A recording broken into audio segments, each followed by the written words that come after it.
藉着馬國中和社恭賀土地公公寶誕，首先讓我代表本會對各位嚟臨參加嘅賀誕儀式表示熱烈嘅歡迎。本會供奉嘅澳門馬國方眾中和社福德祠土地廟歷史悠久，今年馬國方眾舉辦醒獅賀誕儀式，祈求土地公公保佑一方水土平和，方盡鄰里和睦，出入平安，合愛居民安居樂業。澳廣獅身啲義堂派醒獅賀誕，在此我代表本會表示衷心嘅感謝。祝願各位馬年安康、財源廣眾、家庭幸福。多謝大家。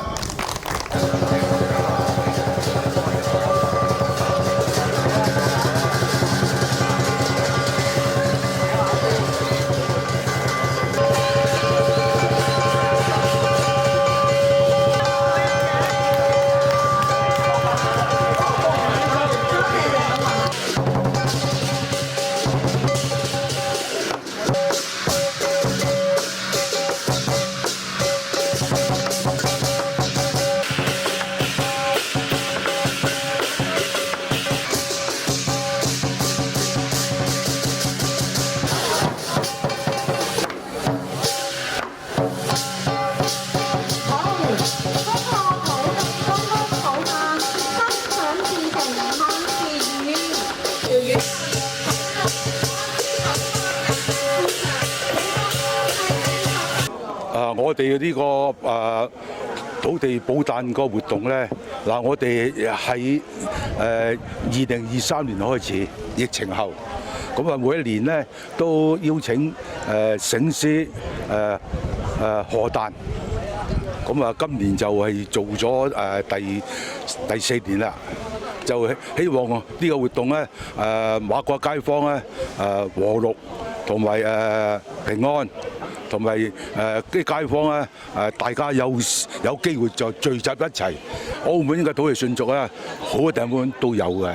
馬國中和社土地廟咧，歷史悠久嘅，真係有幾百年歷史嘅。我哋有2個牌匾，係光緒年間重建，即係代表時間都唔短嘅。再聯絡馬國方眾，每人都舉辦呢個活動，希望以後都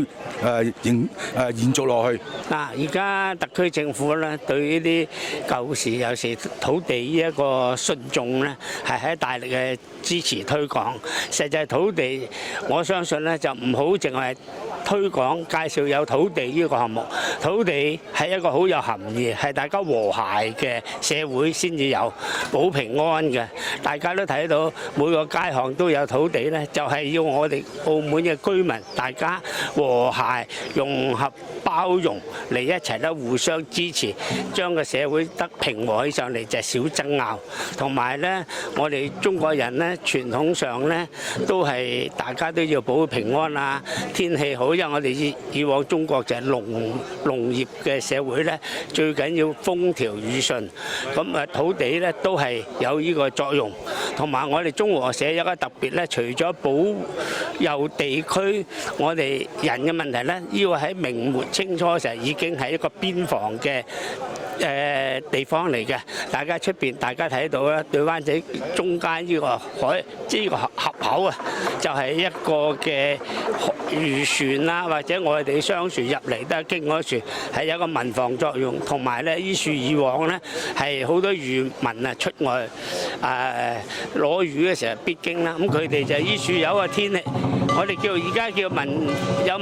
現代社會就叫有嘅天氣報告咧，佢就有一個警示，出邊嘅天氣點咧，等提醒咗我哋漁民嘅朋友係能夠平安出海，落雨平安歸來。